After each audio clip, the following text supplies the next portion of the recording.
Okay. So I'm here with Rosa Linn, representative of Armenia in this year's Eurovision Song Contest. Welcome to Stockholm. Thank you. Now you've been here for today, and you're here yet tomorrow and as well Sunday for the Rix FM festival. How have you found the city so far? Have you found anything that you really like?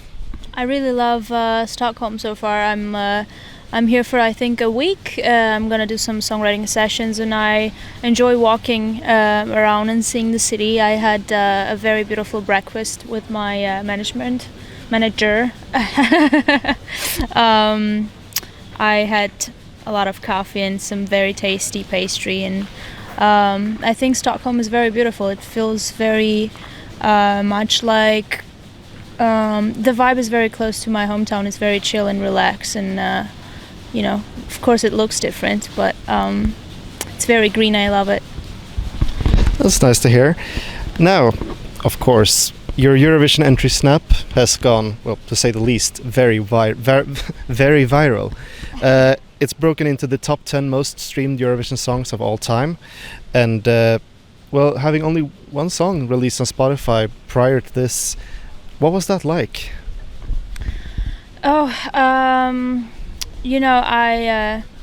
I always dreamed of it as a kid, and it's all a dream come true. And I dreamt of being on Eurovision stage while I was watching it on my TV with my mom and my family.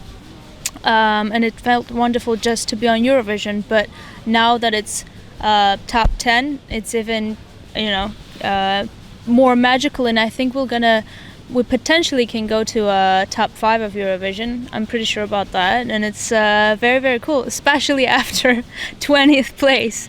I feel like way cooler. I think it's cooler. This is cooler after 20th place compared to, like, I don't know, if I were like 5th, it wouldn't feel so cool. So, like, yay. And now you've got, on Spotify, you've got Snap and its different versions, as well as the song King, both English songs. The latter is also a bit in Russian. Now, are you planning to release something in Armenian or partly in Armenian in the future? I do write in Armenian too. I'm working on the album. I don't think that I would include Armenian songs in the album, but it might be. We're still figuring out what songs we're gonna use, and I'm still doing a lot of writing. Like, I'm gonna write with Swedish songwriters, which are one of the best in the history. And I'm gonna do a lot of songwriting in LA too. So I'm still figuring out the songs for the album. So I don't know. Maybe in future I'll release something in Armenian too. I love writing in Armenian. And speaking of new music, you spoke now about your album, and on an interview with Eurovision.tv, you've spoken of a single that is ready to be released. Is there anything you can tell us about the single, or maybe when we will be able to hear it? We're waiting for the best time to release the single. And I don't know, we're kind of like working out the strategy for that song too. It's done. I love that, and it's very personal too. It's kind of like the continuation of Snap. It develops the story of like June 22nd and like all that kind of stuff. It's very interesting. We're just waiting for the right time to release it. Okay. And let's look back and towards the future at the same time. Last year in Paris, there was the Eurovision Song Contest, which, as you know, Malena from Armenia won. Yeah.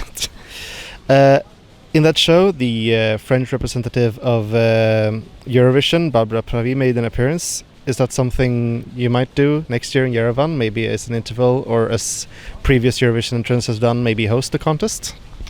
I don't know yet. We don't know. We'll see. I mean, I have a pretty busy schedule for upcoming months, and I would love to. That would be my pleasure, but it all depends on the schedule, and if they want me to be there.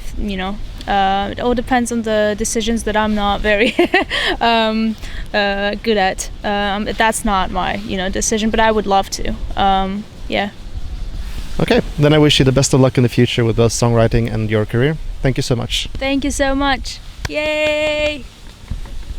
It was in focus. Yes. I was like,